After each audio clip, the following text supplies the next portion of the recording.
കർത്താവിൻ്റെ പരിശുദ്ധ നാമം വാഴ്ത്തപ്പെടുമാറാകട്ടെ. നമ്മുടെ കർത്താവ് ഭൂമിയിലായിരുന്നപ്പോൾ യോഹന്നാന്റെ സുവിശേഷം 17-ാം അധ്യായത്തിൽ തൻ്റെ മഹാപൗരോഹിത്യ പ്രാർത്ഥനയിൽ ഇപ്രകാരം പറയുകയുണ്ടായി: പിതാവേ, അങ്ങ് എനിക്ക് തന്ന വചനം ഞാൻ ഇവർക്ക്, അതായത് ശിഷ്യന്മാർക്ക് കൊടുത്തിരിക്കുന്നു. അവർ അതിനെ പ്രമാണിച്ചുമിരിക്കുന്നു. അങ്ങയുടെ വചനം സത്യമാകുന്നു. സത്യത്താൽ ഇവരെ വിശുദ്ധീകരിക്കണമേ. ദൈവസഭയ്ക്ക് നമുക്ക് ഓരോരുത്തർക്കും ദൈവം നൽകിയിരിക്കുന്ന ദൈവത്തിൻ്റെ വചനം സത്യമാണ്, സ്വർഗ്ഗത്തിൽ എന്നേക്കും സ്ഥിരമായിട്ടുള്ളതാണ്. ആ സത്യവചനത്താൽ ദൈവം നമ്മെ വിളിക്കുന്നു, വേർതിരിക്കുന്നു, ദൈവം നമ്മെ വിശുദ്ധീകരിക്കുന്നു. കർത്താവിൻ്റെ നാമം വാഴ്ത്തപ്പെടുമാറാകട്ടെ. ശക്തിക്കും ശുദ്ധിക്കും വേണ്ടിയുള്ള ദൈവശബ്ദം എന്നുള്ള വിഷയത്തെക്കുറിച്ച് ഞാൻ പല സന്ദർഭങ്ങളിൽ ഇരുന്ന് ദൈവവചനം വായിച്ചപ്പോൾ ദൈവത്തിൻ്റെ ആത്മാവ് പ്രത്യേകാൽ ഹൃദയത്തോട് ഇടപെടുവാനായിട്ട് ഇടയായിത്തീർന്നു. അതോർത്ത് ഞാൻ ദൈവത്തെ സ്തുതിക്കുന്നു. യഹൂദന്മാരൊരു കാലത്ത് ദൈവം നേരിട്ട് സംസാരിക്കുന്നു എന്ന് വിശ്വസിച്ചിരുന്ന ഒരു കൂട്ടമാണ്.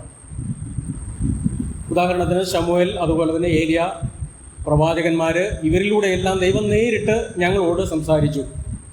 എന്നാൽ നമ്മുടെ കർത്താവായ യേശുക്രിസ്തുവിൻ്റെ കാലം വന്നപ്പോൾ അവർക്ക് അങ്ങനെ വിശ്വസിക്കുവാൻ കഴിഞ്ഞില്ല. ദൈവം വിദൂരസ്ഥനാണ്, നേരിട്ട് സംസാരിക്കുന്ന കാലമൊക്കെ കഴിഞ്ഞുപോയി. പ്രത്യേകിച്ച് നമ്മുടെ കർത്താവ് ഈ ലോകത്തിൽ അവതരിച്ചപ്പോൾ ഒരു 400 സൈലന്റ് ഇയേഴ്സ്, 400 നിശബ്ദ വർഷങ്ങൾ കഴിഞ്ഞാണ് നമുക്കറിയാം ആ ഒരു പ്രത്യേക കാലഘട്ടം ആരംഭിക്കുന്നത്. 400 വർഷം, 4 നൂറ്റാണ്ട് ദൈവം ഒന്നും സംസാരിച്ചില്ല. എന്നാൽ അതിനുശേഷം ദൈവം ഇടപെടുവാനായിട്ട് തുടങ്ങി.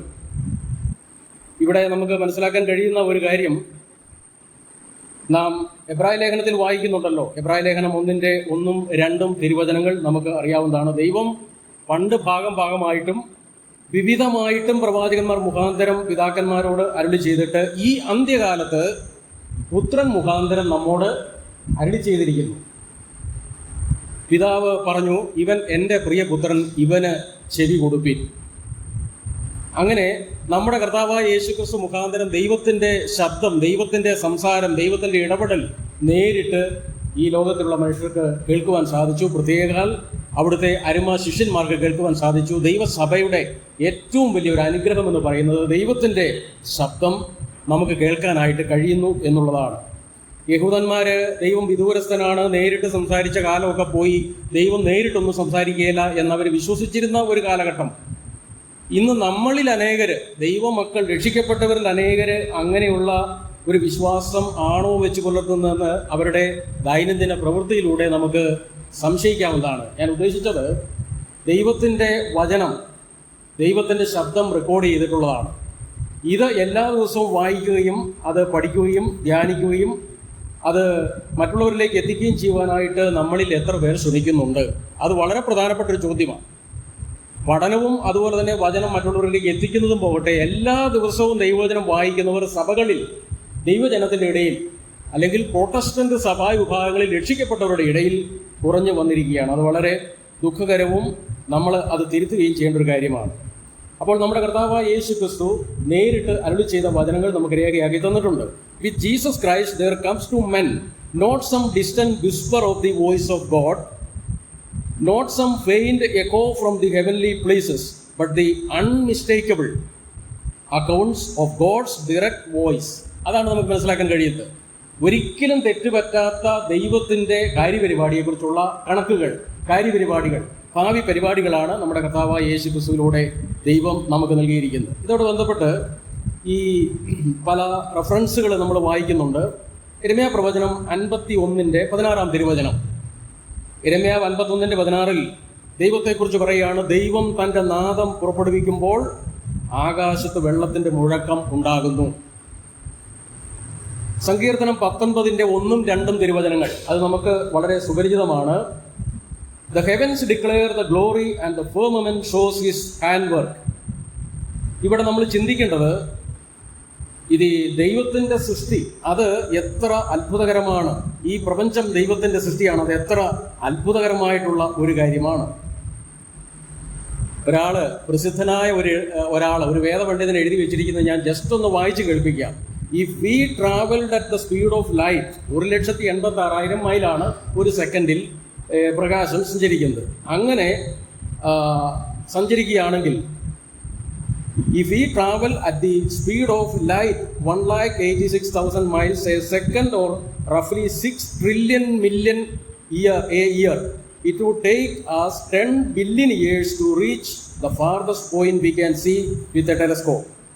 Now, astronomers think that space may have no boundary at all.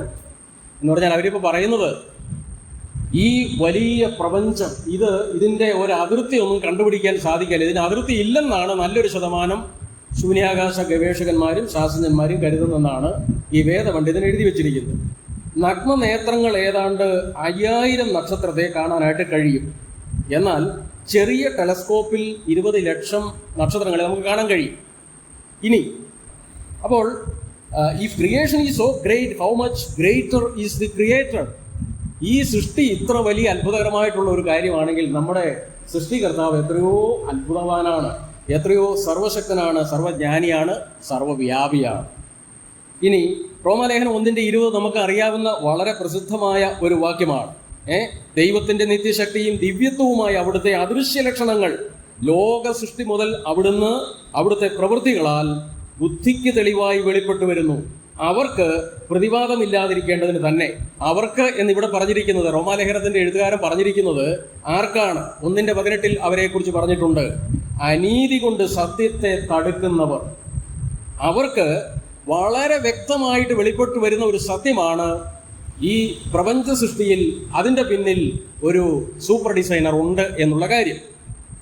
ഈ റോമാലേഖനം 1:21 വാക്യത്തിൽ അവർ ദൈവത്തെ അറിഞ്ഞിട്ടും മഹത്വീകരിക്കുകയോ അവിടുത്തെ ദൈവമെന്ന് ഓർത്ത് മഹത്വീകരിക്കുകയോ നന്ദി കാണിക്കുകയോ ചെയ്യാതെ തങ്ങളുടെ നിരൂപണങ്ങളിൽ വ്യർത്ഥരായി തീർന്നു, അവരുടെ വിവേകമില്ലാത്ത ഹൃദയം ഇരുണ്ടുപോയി. അപ്പോൾ ഇവിടെ ഈ കൂട്ടരെക്കുറിച്ച്, അതായത് ദൈവത്തെയോ ദൈവത്തിൻ്റെ അത്ഭുതകരമായ സൃഷ്ടിയെയോ പഠിച്ച് മനസ്സിലാക്കി ദൈവത്തിലേക്ക് തിരിയാത്ത അവര്, അതായത് അനീതി കൊണ്ട് സത്യത്തെ തടുക്കുന്നവർ, അവരുടെ നിരൂപണങ്ങളിൽ അവർ വ്യർത്ഥരാണ്. 2 കാര്യങ്ങളാണ് ഇവിടെ പറഞ്ഞിരിക്കുന്നത്. അവരുടെ നിരൂപണങ്ങളിലെല്ലാം വ്യർത്ഥരായി അവർ പോയി. അത് തന്നെയല്ല, അവരുടെ ഹൃദയം ഇരുണ്ടുപോയി. നമ്മുടെ നിരൂപണങ്ങൾ ശരിയാകാൻ വേണ്ടി ദൈവത്തിൻ്റെ വചനം ദൈവം തന്നിരിക്കുന്നു, അത് നമ്മൾ വിശ്വസിക്കുന്നു. നമ്മുടെ ഹൃദയം ഇരുണ്ടുപോകാതിരിക്കാൻ, നമ്മുടെ ഹൃദയം വെളിച്ചത്തിലേക്ക് വരുവാൻ തക്കവണ്ണം ദൈവത്തിൻ്റെ വചനം നമുക്ക് നൽകപ്പെട്ടിരിക്കുന്നു. ദൈവത്തിൻ്റെ വചനമാകുന്ന വെളിച്ചം മാത്രമല്ല, പൗലോസ് ശ്ലീഹ അതിനെക്കുറിച്ച് പറഞ്ഞിരിക്കുന്നത്, ഇരുട്ടിൽ നിന്നും വെളിച്ചം ഉണ്ടാകട്ടെ എന്ന് അരുളി ചെയ്ത ദൈവം യേശു ക്രിസ്തുവിൻ്റെ മുഖത്തിലുള്ള ദൈവതേജസ്സ് വിളങ്ങിക്കേണ്ടതിന് ഞങ്ങളുടെ ഹൃദയങ്ങളിൽ പ്രകാശിച്ചിരിക്കുന്നു. അതാണ് പൗലോസ് ശ്ലീഹ പറയുന്നത്. അപ്പോൾ ഇത് വളരെ പ്രധാനപ്പെട്ട ഒരു കാര്യമാണ്. സങ്കീർത്തനം 19 നമുക്ക് വളരെ അറിയാവുന്ന ഒരു സങ്കീർത്തനമാണ്. ആദ്യത്തെ 6 വാക്യങ്ങൾ പിന്നീട് നിങ്ങൾ വായിച്ചു നോക്കുക. അവിടെ ദൈവത്തിൻ്റെ സ്വയം വെളിപ്പെടുത്തലുകളുടെ 1-ാം വാല്യമാണ് എന്ത്? ദൈവത്തിൻ്റെ സൃഷ്ടി, ഫസ്റ്റ് വോളിയം. ദൈവം സ്വയം വെളിപ്പെടുത്തുന്നതിൻ്റെ ഫസ്റ്റ് വോളിയം എന്ന് പറയുന്നത് ദൈവത്തിൻ്റെ സൃഷ്ടിയാണ്. രണ്ടാമത് സങ്കീർത്തനം 19 7 മുതൽ 11 വരെയുള്ള തിരുവചനങ്ങൾ നമ്മൾ വായിക്കുമ്പോൾ അത് ദൈവത്തിൻ്റെ സ്വയം വെളിപ്പെടുത്തലിൻ്റെ 2-ാം വാല്യമാണ്. അവിടെ യഹോവയുടെ ന്യായപ്രമാണമാണ്, അതായത് ദൈവത്തിൻ്റെ വചനമാണ്. അപ്പോൾ ദൈവം ഈ സൃഷ്ടിയിലൂടെയും ദൈവത്തിൻ്റെ വചനത്തിലൂടെയും തന്നെ വെളിപ്പെടുത്തി. ഈ 2 ബുക്സ് ഓഫ് ഗോഡ് തമ്മിൽ എന്താണ് വ്യത്യാസമുള്ളത്? വളരെ പെട്ടെന്ന് അതിനെക്കുറിച്ച് നമ്മളൊന്ന് ചിന്തിച്ചാൽ, ഈ സൃഷ്ടി എന്ന് പറയുന്നത് എന്തിനെയാണ് തെളിയിക്കുന്നത്? ദൈവം സർവശക്തനാണെന്ന് ഈ സൃഷ്ടി തെളിയിക്കുന്നു. ദൈവം സർവശക്തനാണ്. എന്നാൽ ദൈവത്തിൻ്റെ വചനം തെളിയിക്കുന്നത് എന്താണ്? ദൈവജനവുമായി ഉടമ്പടിയിലേക്ക് പ്രവേശിക്കുന്ന ഒരു വിശുദ്ധനായ ദൈവം. അതാണ് ദൈവത്തിൻ്റെ വചനം നമ്മെ പഠിപ്പിക്കുന്നതും നമ്മെ സന്തോഷിപ്പിക്കുന്നതും. ഇനി വേറൊരു താരതമ്യം, ഈ 2 വോളിയം ഓഫ് ബുക്സ് നമ്മെ പഠിപ്പിക്കുന്നത് ദൈവത്തിൻ്റെ സൃഷ്ടി ദൈവത്തിൻ്റെ ജ്ഞാനത്തെയും ദൈവത്തിൻ്റെ ശക്തിയെയും വെളിപ്പെടുത്തുന്നു. എന്നാൽ ദൈവത്തിൻ്റെ വചനമോ ന്യായപ്രമാണമോ അത് ദൈവത്തിൻ്റെ സ്നേഹവും ദൈവത്തിൻ്റെ കൃപയുമാണ് വെളിപ്പെടുത്തുന്നത്. അപ്പം ഈ സൃഷ്ടി വെളിപ്പെടുത്തുന്നതും ദൈവത്തിൻ്റെ വചനം വെളിപ്പെടുത്തുന്നതും തമ്മിൽ എത്ര മനോഹരമായ താരതമ്യങ്ങൾ നമുക്ക് ചെയ്ത് പഠിക്കുവാനായിട്ട് സാധിക്കും എന്നുള്ളത് വളരെ അത്ഭുതകരമായ ഒരു കാര്യമാണ്. സങ്കീർത്തനം 29 യഹോവയുടെ ശബ്ദത്തെക്കുറിച്ചുള്ള പരാമർശങ്ങൾ ധാരാളം കാണാം. അവിടെ യഹോവയുടെ ശബ്ദം എന്നുള്ളത് 7 തവണ ആവർത്തിച്ച് പറഞ്ഞിട്ടുണ്ട്. പിന്നീട് ഇതിനു മുമ്പ് ഇതിവിടെ പഠിച്ചിട്ടുള്ളതാണ്, എന്നാൽ പിന്നീട് നിങ്ങൾ വായിച്ചു നോക്കുക. ഇനി സംഖ്യാപുസ്തകം 7:89 തിരുവചനം, നമ്പേഴ്സ് ചാപ്റ്റർ 7 വേഴ്സ് 89.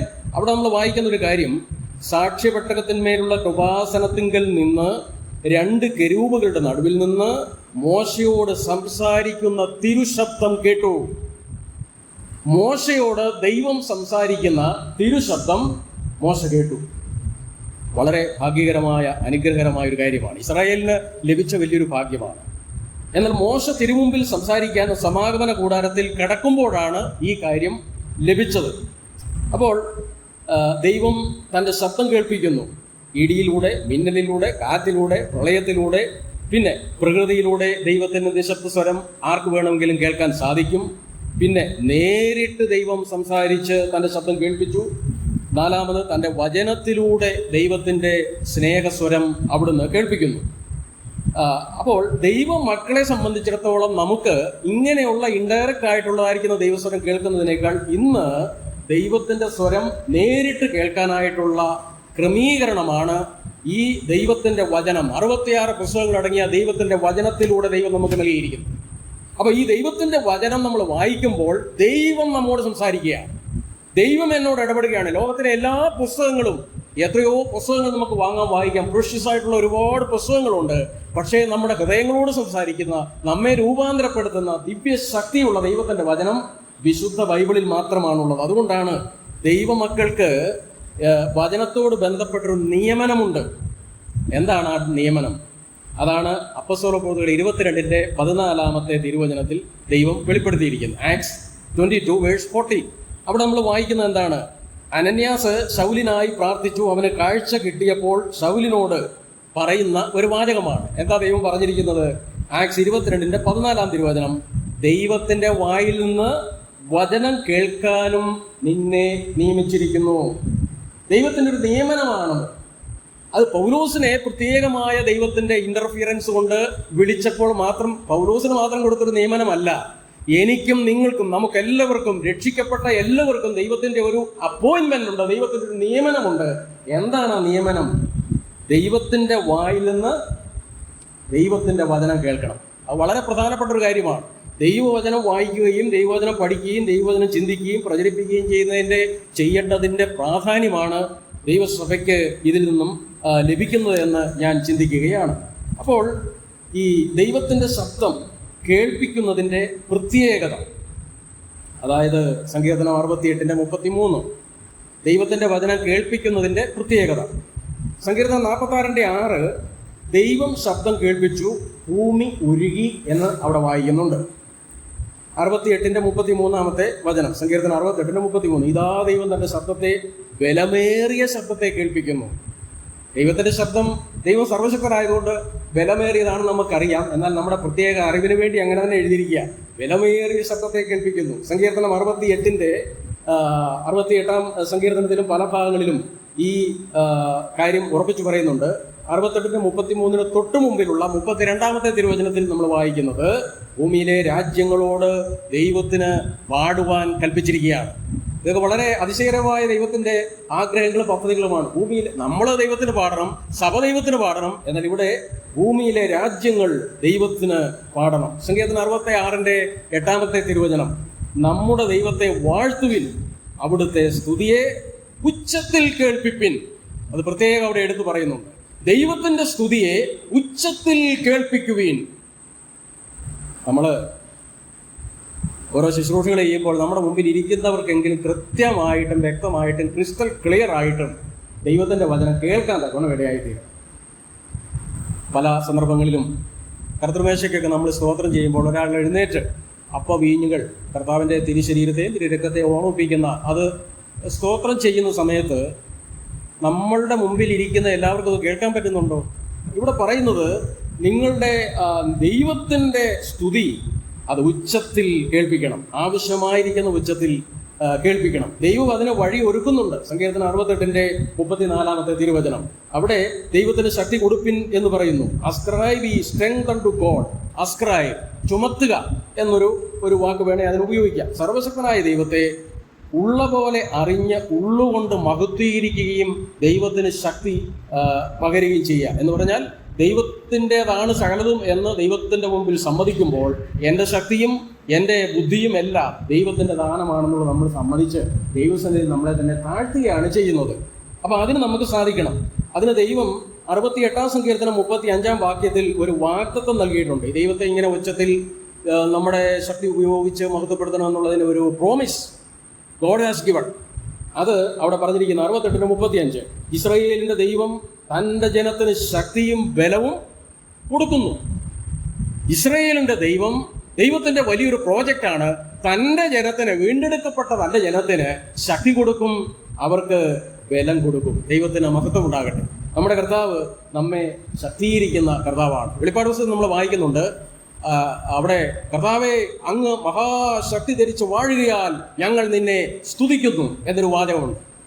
കർത്താവ് സർവശക്തനാണ്, അവിടെ നിന്ന് മഹാശക്തി ധരിച്ച് വാഴുകയാണ്. ആ ശക്തി, ആ ദിവ്യമായിരിക്കുന്ന ശക്തി, that great power is available for each and every believer. നമുക്കത് അവൈലബിൾ ആണ്, നമ്മളത് ഉപയോഗിക്കേണ്ടതാണ്, ഉപയോഗിച്ച് ദൈവത്തെ മഹത്വപ്പെടുത്തേണ്ടതാണ്. പൗലോസിനോട് കർത്താവ് പറഞ്ഞത് നമുക്കറിയാം. വളരെ ബലഹീനനായിരുന്നു, ശരീരത്തിൽ വളരെ ബലഹീനായിരുന്നു. കർത്താവ് ഇതൊന്നും മാറ്റി തരണം, എൻ്റെ കൃപ നിനക്ക് മതി, എൻ്റെ ശക്തി ബലഹീനതയിൽ തികഞ്ഞു വരുന്നു. അതാണ് ദൈവം പൗലോസിന് കൊടുക്കുന്നതായിരിക്കുന്ന വാഗ്ദത്തം. അപ്പോൾ ദൈവത്തിൻ്റെ ശക്തി അവിടുന്ന് നമുക്ക് വാഗ്ദത്തം നൽകിയിരിക്കുകയാണ്. ശക്തിയും ബലവും ദൈവം നമുക്ക് വാഗ്ദത്തം നൽകിയിരിക്കുകയാണ്. അപ്പോൾ ദൈവത്തിൻ്റെ ഈ അത്ഭുതകരമായിരിക്കുന്ന പ്രവർത്തനം, ദൈവം തൻ്റെ ശബ്ദം ചില മനുഷ്യരെ കേൾപ്പിച്ചിട്ടുണ്ട്, വിവിധ രീതികളിൽ കേൾപ്പിച്ചിട്ടുണ്ട്. ഞാനൊരു 16 രീതികൾ നോട്ട് ചെയ്തത് പെട്ടെന്നൊന്ന് പറയാൻ ആഗ്രഹിക്കുകയാണ്. 1, ദൈവം ആദാമിനോട് തൻ്റെ ശബ്ദം കേൾപ്പിച്ചു. ആദാമേ നീ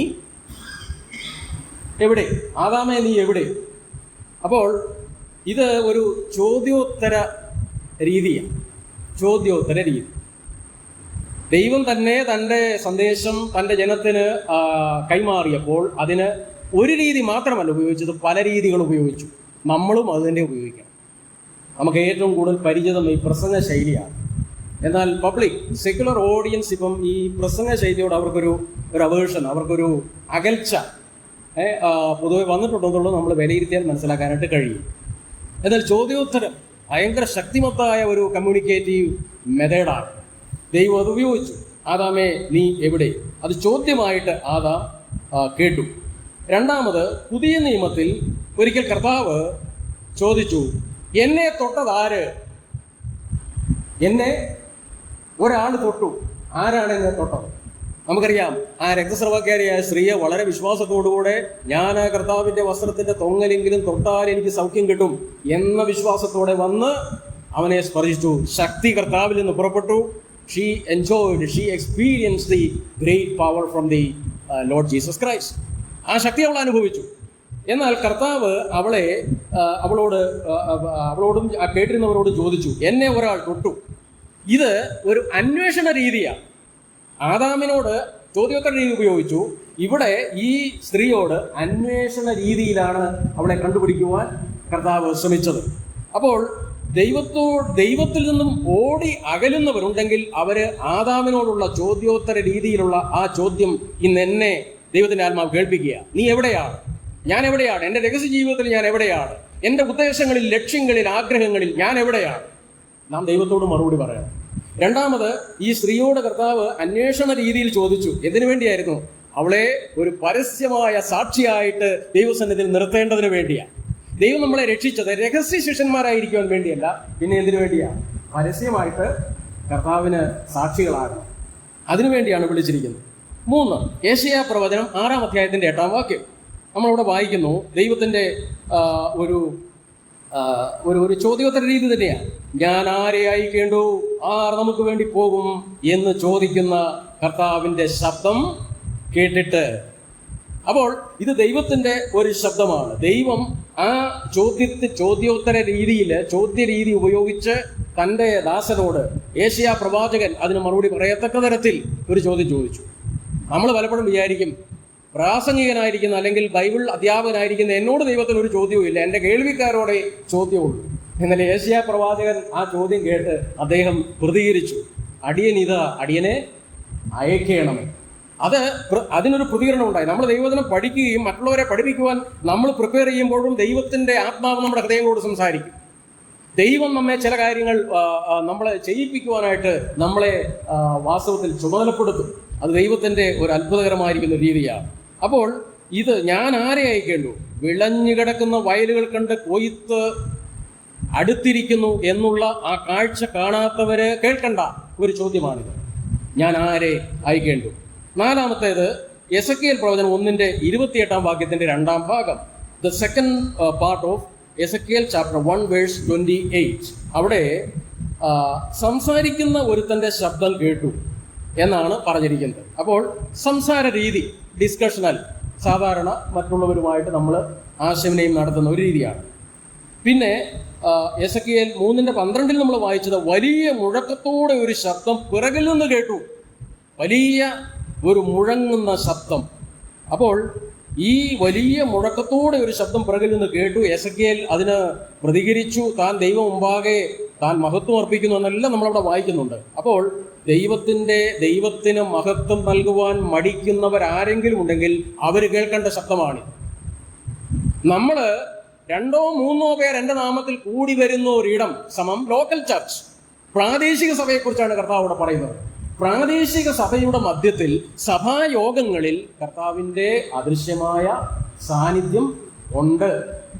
ഇപ്പോൾ നമ്മുടെ മധ്യത്തിൽ കർത്താവിൻ്റെ അദൃശ്യമായിരിക്കുന്ന സാന്നിധ്യമുണ്ട്. അവിടുത്തെ സാന്നിധ്യത്തിൻ്റെ സമാധാനവും സന്തോഷവും ആ ദിവ്യമായിരിക്കുന്ന ശക്തിയും ഞാനും നിങ്ങളും നമ്മുടെ ഹൃദയങ്ങളിൽ അനുഭവിക്കുന്നുണ്ടോ?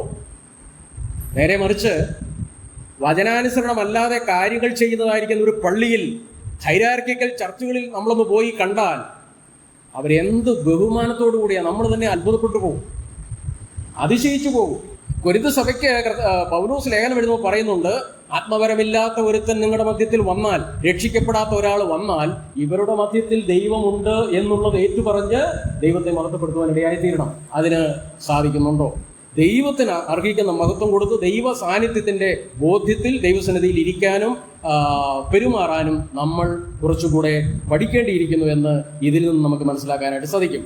അപ്പോസ്തലപ്രവൃത്തികൾ 9:4 ആറാമത്തെ ദൈവത്തിൻ്റെ കമ്മ്യൂണിക്കേഷൻ മെത്തേഡ് ശൗലിനോടുള്ള ദൈവത്തിൻ്റെ ഇടപാടാണ്. ശൗലേ ശൗലേ, നീ എന്നെ ഉപദ്രവിക്കുന്നത് എന്ത് എന്ന് തന്നോട് പറയുന്ന ഒരു ശബ്ദം കേട്ടു. ദൈവം തന്നോട് ശാസന രീതിയിൽ, ഒരു ശാസനയുടെ രീതിയാണ് ദൈവത്തോട് ഉപയോഗിച്ചത്. ചോദ്യോത്തര രീതി ഉപയോഗിച്ചു, അവിടുന്ന് സംസാര രീതി ഉപയോഗിച്ചു, അവിടുന്ന് ദൈവത്തെ മഹത്വപ്പെടുത്തുന്നതിന് വേണ്ടിയുള്ളതായിരിക്കുന്ന ഇടപെടൽ നടത്തി. ഇവിടെ ശാസനാ രീതി, നീ എന്നെ ഉപദ്രവിക്കുന്നത് എന്ത്? പാപ വഴിയിൽ പോയാൽ അങ്ങനെയുള്ള പോകുന്നവർ കേൾക്കേണ്ട ഒരു ചോദ്യമാണ്. ശൗലേ ശൗലേ, നീ എന്നെ ഉപദ്രവിക്കുന്നത് എന്ത്? ദൈവജനത്തെ ഉപദ്രവിക്കുന്നത്, ദൈവസഭയെ ഉപദ്രവിക്കുന്നത് കർത്താവിനെ ഉപദ്രവിക്കുന്നതിന് തുല്യമാണ് എന്ന് കർത്താവ് പറഞ്ഞു. ഇത് ലോകത്തിൽ രക്ഷിക്കപ്പെടാത്ത ക്രൂശിന്റെ ശത്രുക്കൾ, സഭയുടെ ശത്രുക്കളെ കുറിച്ച് മാത്രമല്ല, എന്നെക്കുറിച്ചും അത് സത്യമാണ്. ഞാൻ ഏതെങ്കിലും ഒരു സഹോദരനെക്കുറിച്ചോ സഹോദരിയെക്കുറിച്ചോ ഒരു കുടുംബത്തെക്കുറിച്ചോ അല്ലെങ്കിൽ ദൈവജനത്തെക്കുറിച്ചോ ഞാനൊരു വ്യാജം പ്രചരിപ്പിച്ചാൽ, ആവശ്യമില്ലാത്തൊരു ഡിസ്കറേജ്മെന്റ് ഞാൻ കൊടുത്താൽ, വാസ്തവത്തിൽ നമ്മൾ ചെയ്യുന്നതും ഇത് തന്നെയാണ് എന്നുള്ളൊരു തിരിച്ചറിവ് നമ്മുടെ ഹൃദയത്തിൽ ഉണ്ടാകുന്നത് കർത്താവിനോട് കൂടുതൽ അടുക്കുന്നതിന് ഇടയായിത്തീരും. ഏഴാമത്തെ രീതി അപ്പോസ്തലപ്രവൃത്തികൾ 23:11.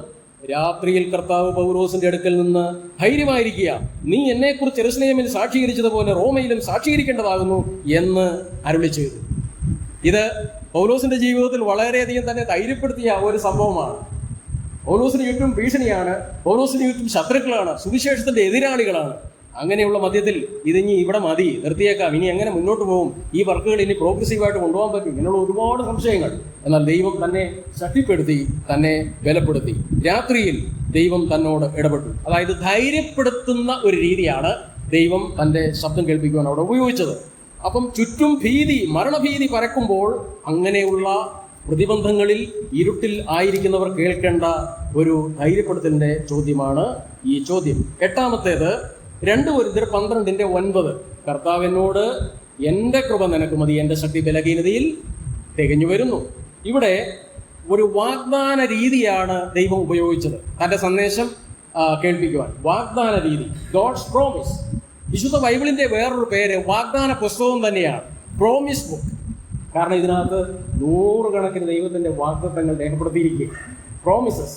അപ്പോൾ ഈ വാഗ്ദാനം ഈ വാഗ്ദാന രീതി ദൈവം അവിടെ ഉപയോഗിച്ചു. എൻ്റെ കൃപ, എൻ്റെ ശക്തി ബലഹീനതയിൽ തികഞ്ഞു വരും. ജഡത്തിലെ ശൂലവും കുത്തുവാൻ സാത്താന്റെ ദൂതനെയും ദൈവം അനുവദിച്ച് കഷ്ടങ്ങളിൽ കൂടെ കടന്നു പോകുന്ന ആരെങ്കിലും ഈ സന്ദേശം കേൾക്കുന്നുണ്ടെങ്കിൽ, അങ്ങനെയുള്ള കഷ്ടാനുഭവത്തിന്റെ പാതയിൽ, ക്രൂശിന്റെ പാതയിൽ പോകുന്നവർക്കുള്ള ധൈര്യപ്പെടുത്തലാണ് കർത്താവ് പറയുന്നു, എൻ്റെ കൃപ നിനക്ക് മതി, എൻ്റെ ശക്തി ബലഹീനതയിൽ തികഞ്ഞ് വരുന്നു. അതുകൊണ്ടാണ് പൗലോസ് പറഞ്ഞത്, ഞാൻ ബലഹീനതകളിലും പ്രശംസിക്കുകയാണ്. കുഴപ്പമില്ല, എൻ്റെ ബലഹീനതകൾ, എൻ്റെ കഴിവുകേടുകൾ, അല്ലെങ്കിൽ എൻ്റെ പ്രശ്നങ്ങൾ, എൻ്റെ ആരോഗ്യ പ്രശ്നങ്ങൾ, ഇതെല്ലാം ദൈവത്തിൻ്റെ കൃപ കൂടുതൽ വ്യാപരിക്കുന്നതിന് മുഖാന്തരമാകുമെങ്കിൽ ഞാൻ അതിൽ സന്തോഷിക്കുന്നു. അപ്പം ആരെയും തകർത്ത് കളയാവുന്ന നിഗളത്തിലായവരും ഈ ശബ്ദം കേൾക്കേണ്ടതാണ്. പൗലോസ് വളരെയധികം അവിടെ പറയുന്നുണ്ട്, ഞാൻ വെളിപ്പാടുകളുടെ ആധിക്യത്താൽ നിഗളിച്ചു പോകാതിരിക്കേണ്ടതിന്. ഇത് വളരെ അപകടം പിടിച്ചൊരു മേഖലയാണ്. ഞാൻ വളരെ പ്രവർത്തിക്കുന്നു, എന്നെ ദൈവം ഉപയോഗിക്കുന്നു, എൻ്റെ സന്ദേശം നല്ലതായിരുന്നു, ആരെങ്കിലും കുറച്ചു പേരൊരു അഭിനന്ദനം പറയുകയാണ്, അല്ലെങ്കിൽ കുറച്ച് ഫലങ്ങൾ നമ്മൾ കണ്ടു കഴിയുമ്പോൾ സാത്താൻ നമ്മുടെ ഹൃദയത്തിൽ, നമ്മുടെ തലയിൽ പ്രവർത്തിക്കുവാൻ ആരംഭിക്കും. ഞാൻ മിടുക്കനാ, എന്നെ കൊണ്ട് കൊള്ളാം. പ്രിയപ്പെട്ടവരെ, ആ സമയത്ത് തന്നെ നമ്മൾ ആ അഹങ്കാരത്തിൻ്റെ ആ മുള നുള്ളിക്കളയേണ്ടത് ഏറ്റവും ആവശ്യമാണ്. ബിലിഗ്രാം അസോസിയേഷന്റെ ലോകവ്യാപകമായ പ്രവർത്തനങ്ങളിൽ ജനലക്ഷങ്ങൾ രക്ഷിക്കപ്പെട്ടു. ആരംഭത്തിൽ ആ പ്രോഗ്രാം തുടങ്ങുന്ന സമയത്ത് ഒരു മീറ്റിങ്ങിന് ഇങ്ങനെ പോകുമ്പോൾ, വിജനമായ ഒരു സ്ഥലത്തൂടെ വണ്ടി ഓടിച്ചു പോകുമ്പോൾ ബിലിഗ്രാം പറഞ്ഞു, സ്റ്റോപ്പ് ദ വെഹിക്കിൾ. വാഹനം പെട്ടെന്ന് നിർത്തി, ഡോർ അങ്ങ് തുറന്ന് അദ്ദേഹം ഇറങ്ങി. അദ്ദേഹം വളരെ ചെറുപ്പക്കാരനാണ്. ബിലിഗ്രാം ഇവാഞ്ചലിസ്റ്റിക് അസോസിയേഷന്റെ ഏതാണ്ടൊരു 70 വർഷങ്ങൾക്ക് മുമ്പ് ആ പ്രവർത്തനമൊക്കെ തുടങ്ങി വരുന്നേ ഉള്ളൂ. അങ്ങനെ ഓടിപ്പോയി ആ മൈതാനത്ത് കുറേ സമയം മുട്ടിന്മേൽ നിന്നു. അപ്പൊ കൂടെയുള്ളവർ വിചാരിച്ചു, പ്രാർത്ഥിക്കുകയാണ്, നല്ല കാര്യമാണല്ലോ. കുറെ കഴിഞ്ഞ് അദ്ദേഹം തിരിച്ചു വന്ന് വാഹനത്തിൽ കയറി വണ്ടി വിട്ടോളാൻ പറഞ്ഞ് പോയി. ഒരുപാട് വർഷങ്ങൾ കഴിഞ്ഞപ്പോൾ സഹപ്രവർത്തകർ ഒരാൾ ചോദിച്ചു, അന്നുണ്ടായ ആ സംഭവം അതെന്താണ്? അപ്പോഴാണ് അദ്ദേഹം അത് വെളിപ്പെടുത്തിയത്. അദ്ദേഹം പറഞ്ഞത്, ഇങ്ങനെ ഞാൻ യാത്ര ചെയ്തുകൊണ്ടിരുന്നപ്പോൾ പെട്ടെന്ന് എൻ്റെ ഹൃദയത്തിലേക്ക് ഒരു ചിന്ത ഓടി വന്നു.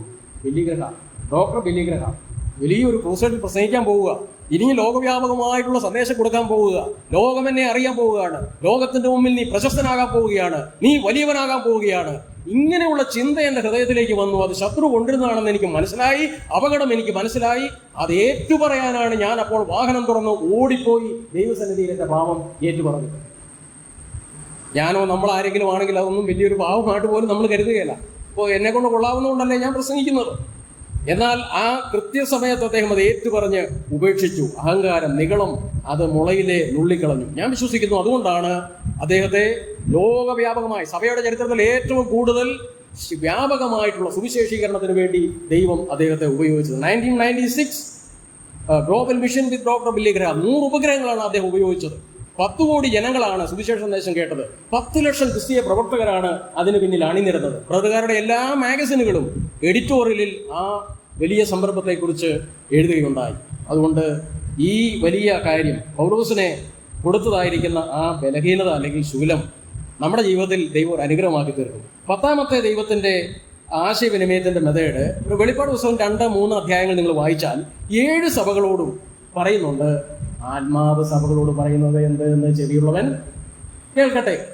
അപ്പൊ അവിടെ ഈ സന്ദേശങ്ങളൊക്കെ, ഓരോ സഭകളോടുള്ള സന്ദേശങ്ങൾ വായിച്ചാലും അവിടെ അഭിനന്ദനം കർത്താവ് കൊടുക്കുന്നുണ്ട്, ചിലർക്ക് ശാസന കൊടുക്കുന്നുണ്ട്, ചിലർക്ക് പ്രോത്സാഹനം കൊടുക്കുന്നുണ്ട്, ചിലർക്ക് ശാക്തീകരണം കൊടുക്കുന്നുണ്ട്.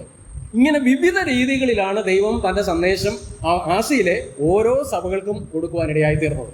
അപ്പൊ ദൈവത്തിന്റെ ആശയവിനിമയ രീതികൾ, ദൈവത്തിന്റെ ശബ്ദം കേൾപ്പിക്കുന്ന രീതികൾ പലതായിരുന്നു. അപ്പോൾ ഈ ശബ്ദം, അതായത് ആത്മാവ് സഭകളോട് പറയുന്നത് എന്തെന്ന് ചെവിയുള്ളവൻ കേൾക്കട്ടെ. ആത്മാവ് പറയുന്നത് കേൾക്കണം. പരിശുദ്ധാത്മാവ് പറയുന്നത് അതെവിടെയാണ് കൊടുത്തിരിക്കുന്നത്? പരിശുദ്ധാത്മാവ് പറയുന്നതാണ് ദൈവവചനത്തിൽ രേഖപ്പെടുത്തിയിരിക്കുന്നത്. അപ്പോൾ ഈ ശബ്ദം സഭയ്ക്ക് കുറച്ച് പാരമ്പര്യവും കൂടെ വേണമെന്ന് ചിന്തിക്കുന്നവര് ശക്തമായിട്ട് കേൾക്കേണ്ട ഒരു ആശയവിനിമയ രീതിയാണ്.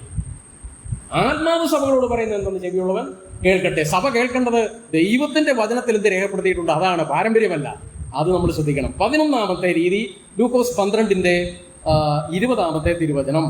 അവിടെ ഒരു പണക്കാരനോടുള്ള ചോദ്യമാണ്. മൂടാ, ഇന്ന് രാത്രി നിന്റെ ആത്മാവിനെ നിന്നോട് ചോദിക്കും, നീ സമ്പാദിച്ചു വെച്ചത് ആർക്കാകും? വളരെ ശക്തമായൊരു ചോദ്യമാണ്. അത് മൂടനോട് ചോദിച്ചതാണ്, പണക്കാരനോട് ചോദിച്ച, രക്ഷിക്കപ്പെടാത്തവനോടുള്ള ചോദ്യമാണ്. അല്ല, നമ്മൾ ഓർക്കണം, എന്നോടും കൂടെ ഉള്ള ചോദ്യമാണ്. If you and I personally believe the imminent coming of the Lord Jesus Christ, നമ്മളോടുള്ള ഒരു ചോദ്യമാണിത്. എന്ന് പറഞ്ഞാൽ യേശുക്രിസ്തു ഏത് നിമിഷവും വരും എന്ന് സഭ വിശ്വസിക്കുന്നുണ്ടെങ്കിൽ ഇത് നമ്മോടുകൂടെ ഉള്ള ശക്തമായ ഒരു ചോദ്യമാണ്. അതായത് കോഷത്വവും നിത്യനഷ്ടവും ഓർമ്മിപ്പിച്ചുകൊണ്ടുള്ള ഒരു ചോദ്യരീതിയാണ് കർത്താവ് അവിടെ അവലംബിച്ചത്. രക്ഷിക്കപ്പെടാത്തവർ കേൾക്കേണ്ട ഒരു ശബ്ദമാണിത്. ചിലപ്പോൾ രക്ഷിക്കപ്പെട്ട ഞാനും നിങ്ങളും കേൾക്കേണ്ട ഒരു ശബ്ദമാണ്. മർക്കോസ് 10:21 യേശു യുവധനികനെ നോക്കി അവനെ സ്നേഹിച്ചു, അവനോട് പറഞ്ഞു, നിനക്കൊരു കുറവുണ്ട്, നിനക്കുള്ളത് വിറ്റ് ദരിദ്രർക്ക് കൊടുക്കുക. അവൻ ദുഃഖിതനായി അവൻ തിരിച്ചുപോയി. ഞാൻ ഈ കഴിഞ്ഞ സന്ദേശത്തിലാണെന്ന് തോന്നുന്നു ഓർമ്മിപ്പിച്ചു. മനോരമയിൽ വന്നൊരു ന്യൂസാണ്. ഒരു ഭക്തൻ, അക്രൈസ്തവ ഭക്തൻ, അവൻ വിശ്വസിക്കുന്ന ഒരു ദേവന് വേണ്ടി അവരുടെ ആ ആരാധനാ സ്ഥലത്തിന് വേണ്ടി കൊടുത്ത ഒരു ചെറിയ ഒരു സംഭാവന 4 കോടി രൂപ. 4 കോടി രൂപ സുവിശേഷ പ്രവർത്തനങ്ങൾക്ക് വേണ്ടി, മിഷൻ പ്രവർത്തനത്തിന് വേണ്ടി, ഒരു പ്രാദേശിക സഭയുടെ ആവശ്യത്തിന് വേണ്ടി 1 ലക്ഷം രൂപ കൊടുക്കുന്നവര്, അല്ലെങ്കിൽ 10 ലക്ഷം കൊടുക്കുന്നവര്, അല്ലെങ്കിൽ 1 കോടി കൊടുക്കുന്നവര് എത്ര പേരുണ്ട്? ആരെയും നമുക്കറിയാമോ? ഇവിടെ ഈ സുനാമി വന്ന സമയത്ത് ഒരു 20-25 പേരെങ്കിലും, അതിനകത്ത് ചെറുപ്പക്കാരുണ്ട്, പ്രായമുള്ളവരുണ്ട്, അവരെല്ലാം മുഖത്ത് നോക്കി പറയുന്നു, ബ്രദറെ, നിന്ന നീപ്പിൽ 18 ലക്ഷം രൂപ പോയി. ഒരാൾ പറഞ്ഞു, നിന്ന നീപ്പിൽ 75 ലക്ഷം രൂപ പോയി, വീട് പോയി, കാറ് പോയി, അതുപോലുള്ള എല്ലാം വെള്ളം കയറി നഷ്ടമായി. ഇന്ന് അവരോട് ആരോടെങ്കിലും നമ്മൾ ചോദിച്ചാൽ, തിരിച്ചു ചോദിച്ചാൽ, എന്നോടും നിങ്ങളോടും ചോദിച്ചാൽ, how much money do you set apart for evangelisation, for the mission work, for the church activities? അപ്പോൾ നമ്മുടെ ചിന്താ വിഷയം എന്ന് പറയുന്നത് എത്രയും വേഗം വരുവാനിരിക്കുന്ന കർത്താവും കർത്താവിന്റെ സുവിശേഷത്തിന് വേണ്ടി, ദൈവത്തിന്റെ സഭയ്ക്ക് വേണ്ടിയുള്ള കാര്യപരിപാടികൾക്ക് വേണ്ടി നമ്മൾ എന്താ ചെയ്യുന്നത്, നമ്മൾ എന്ത് ചെലവഴിക്കുന്നുണ്ട്, അത് വളരെ വളരെ ഗൗരവമായിട്ട് നമ്മൾ ചിന്തിക്കേണ്ട ഒരു കാര്യമാണ്. അപ്പോൾ ഇത് വളരെ പ്രധാനമായിട്ടും നമ്മുടെ ഹൃദയത്തെ സ്പർശിക്കേണ്ട ഒരു കാര്യമാണ്. ആരോ ഒരാൾ ഇച്ചിരി തമാശ രൂപത്തിലും ഇച്ചിരി ഗൗരവമായിട്ടും അദ്ദേഹം പറഞ്ഞൊരു കാര്യമാണ്. അതായത് ഒരു വ്യക്തിയെ സംബന്ധിച്ചിടത്തോളം അദ്ദേഹത്തിന് ഒരിടത്ത് കിടക്കുന്ന സ്ഥലം, അതുപോലെയുള്ള കേരളത്തിലെ അനേക സ്ഥലങ്ങളിൽ സ്ഥലം വിൽക്കാൻ പറ്റുന്നില്ല. അതിൽ ഒരു പ്ലോട്ട്, ഒരു വീട്, ഒരു പ്ലോട്ട് കൂടെ 14 കോടിയാ വില പറഞ്ഞിരിക്കുന്നത്. വേറൊരു പ്ലോട്ട് 4 കോടി, വേറൊരു പ്ലോട്ട് 7-8 കോടിയാണ് പറഞ്ഞിരിക്കുന്നത്. ഒരു നല്ല രക്ഷിക്കപ്പെട്ട ഒരു വിശ്വാസിയാണ്. അപ്പോൾ ഈ കാര്യങ്ങളൊന്നും നടക്കുന്നില്ല. ഇങ്ങനെയുള്ള കാര്യങ്ങളൊക്കെ എന്ത് ചെയ്യാൻ സാധിക്കും? എന്താണ് ഇതുകൊണ്ടുള്ള പ്രയോജനം? അദ്ദേഹം പെട്ടെന്ന് ഒരു അല്പം പുഞ്ചിരിയോടുകൂടെ പറഞ്ഞു, എതിർ ക്രിസ്തുവിനെ പുട്ടടിക്കാൻ ഉപയോഗിക്കാം. ഇതാണ് അദ്ദേഹത്തിന്റെ മറുപടി. അന്തിക്രിസ്തുവിന് വേണ്ടി അത് ഉപയോഗിക്കാൻ പറ്റുമെന്നുള്ളത്. വാസ്തവത്തിൽ അതല്ലേ സംഭവിക്കാൻ പോകുന്നത്. കർത്താവ് വന്നാൽ നമ്മൾ ഇട്ടിരിക്കുന്ന ഈ ഡെഡ് ഇൻവെസ്റ്റ്മെന്റ് ഒരിക്കലും ദൈവത്തിന്റെ മഹത്വത്തിന് വേണ്ടി പ്രയോജനപ്പെടുകയില്ല. കർത്താവിന്റെ മഹത്വത്തിന് വേണ്ടി നമുക്ക് ചെലവാകുവാനും ചെലവായി പോകുവാനും ഇടയായി തീരണം. പൗലോസ്ലീഹ പറഞ്ഞിട്ടുണ്ട്, കൊരിന്ത്യരോട് പറയുമ്പോൾ പറഞ്ഞിട്ടുണ്ട്, നിങ്ങൾക്ക് വേണ്ടി ചെലവായി പോകാനും ചെലവാക്കുവാനും ഞാൻ തയ്യാറായിരിക്കുന്നു. വളരെ ശക്തമായ ഒരു സാക്ഷ്യമാണ് അദ്ദേഹത്തിന്റെ. 13ാമത്തെ ആശയവിനിമയ രീതി എന്ന് പറയുന്നത് മത്തായി സുവിശേഷം 17:5 മർറൂബ മലയിൽ വെച്ചുള്ള സംഭാഷണമാണ്. അവിടെ പിതാവ് പറഞ്ഞു, ഇവൻ എൻ്റെ പ്രിയപുത്രൻ, ഇവങ്കൽ ഞാൻ പ്രസാദിച്ചിരിക്കുന്നു, ഇവന് ചെവി കൊടുപ്പിൻ എന്നൊരു ശബ്ദം ഉണ്ടായി. അപ്പോൾ ഇവിടെ കർത്താവിനോട് കൂടെ ഒരു നല്ല കൂട്ടായ്മയ്ക്ക് വേണ്ടി ആഗ്രഹിക്കുന്ന, അവിടെ ചില ശിഷ്യന്മാരുണ്ടായിരുന്നു, 3 ശിഷ്യന്മാരുണ്ടായിരുന്നു. അവർ വേണ്ട വിധത്തിൽ ആ കാര്യങ്ങളുടെ ഗൗരവമൊന്നും മനസ്സിലാക്കിയില്ല. അതിന്റെ വെളിച്ചത്തിൽ നമ്മുടെ കർത്താവുമായിട്ട് നല്ല ഒരു കൂട്ടായ്മയ്ക്ക് മടിക്കുന്നവർ, തയ്യാറാകാത്തവർ കേൾക്കേണ്ട ഒരു ശബ്ദമാണ്, ഇവൻ എൻ്റെ പ്രിയപുത്രൻ, ഇവന് ചെവി കൊടുപ്പിൻ. കർത്താവിന് ചെവി കൊടുപ്പിൻ. ഒരു സഭായോഗത്തിന് വന്നിരിക്കുമ്പോൾ, ആരാധനയ്ക്ക് വന്നിരിക്കുമ്പോൾ, പ്രാർത്ഥനായോഗത്തിന് വന്നിരിക്കുമ്പോൾ നമ്മുടെ ശ്രദ്ധയും നമ്മുടെ മനസ്സും നമ്മുടെ ഹൃദയവുമെല്ലാം കർത്താവിനും കർത്താവിന്റെ വചനത്തിനും ദൈവത്തിന്റെ കാര്യപരിപാടിക്കും, ദൈവം എന്നോട് ഇടപെടുന്ന കാര്യങ്ങൾ, അങ്ങനെയുള്ള കാര്യങ്ങളോട് ബന്ധപ്പെട്ടായിരിക്കണം. ഒരു ചെറുപ്പക്കാരൻ മുട്ടിന്മേൽ നിന്ന് വേദപുസ്തകം വായിച്ചുകൊണ്ടിരിക്കുക. അങ്ങനെ വായിച്ചുകൊണ്ടിരുന്നത് കഴിഞ്ഞപ്പോൾ ഒരു സഭയോട് കർത്താവ് പറഞ്ഞു, ഇതാ ഞാൻ നിന്റെ മുമ്പിൽ ഒരു വാതിൽ തുറന്നു വെച്ചിരിക്കുന്നു. ആസിയിലെ 7 സഭകളിൽ ഒരു സഭയോട് പറഞ്ഞു, ഇതാ ഞാൻ നിന്റെ മുമ്പിൽ ഒരു വാതിൽ തുറന്നു വെച്ചിരിക്കുന്നു. ഈ ചെറുപ്പക്കാരന്റെ ഹൃദയത്തോട് അത് ശക്തമായിട്ട് സംസാരിച്ചു. ദൈവം ഒരു വാതിൽ തുറന്നാൽ അത് അടയ്ക്കാൻ ആർക്ക് കഴിയും? ആ വാതിൽ എനിക്ക് ഉപയോഗിക്കുവാനായിട്ട് കഴിയുകയില്ലേ? കർത്താവെ, ഞാൻ എന്നെ സമർപ്പിക്കുന്നു, അങ്ങ് തുറക്കുന്ന വാതിലുകൾ ഞാൻ അങ്ങയ്ക്ക് വേണ്ടി ഉപയോഗിക്കാം. അങ്ങനെയാണ് ഓപ്പൺ ഡോഴ്സ് എന്ന സംഘടന രൂപപ്പെട്ടത്. ഒരു ബ്രദർ മൂവ്മെന്റ് ആണത്. ബ്രദർ ആൻഡ്രൂ ആണ് അതിന്റെ സ്ഥാപകൻ. ഇപ്പോഴും ഉണ്ട്. ലോകവ്യാപകമായി കോടിക്കണക്കിന് വിശുദ്ധ ഗ്രന്ഥങ്ങൾ സ്വാതന്ത്ര്യമില്ലാത്ത സ്ഥലങ്ങളിലേക്ക് ജീവൻ പണയം വെച്ച് യങ്സ്റ്റേഴ്സ്, ചെറുപ്പക്കാർ എത്തിച്ചു കൊടുത്തുകൊണ്ടിരിക്കുന്ന ഒരു സംരംഭമാണ്. ന്യൂസിലൻഡിൽ അവരുടെ ഓഫീസിൽ അവരുടെ ഒരാളുമായിട്ട് ഇന്റർവ്യൂ എടുത്തപ്പോൾ ഞാൻ ചോദിച്ചു, സാർ എത്ര തവണ പോയിട്ടുണ്ട് ചൈനയിലേക്ക്? 23 തവണ പോയിട്ടുണ്ട്. ഇത് പോയപ്പോൾ ഏതെങ്കിലും സമയത്ത് അവർ പിടിച്ചിട്ടുണ്ടോ? അവര് ഈ കാറിനകത്ത് തറച്ച് ചൈനീസ് ബൈബിൾ ഇട്ടിരിക്കുക, അവർക്ക് കാണുകയും ചെയ്യാം, ഒന്നും മറക്കുകയല്ല.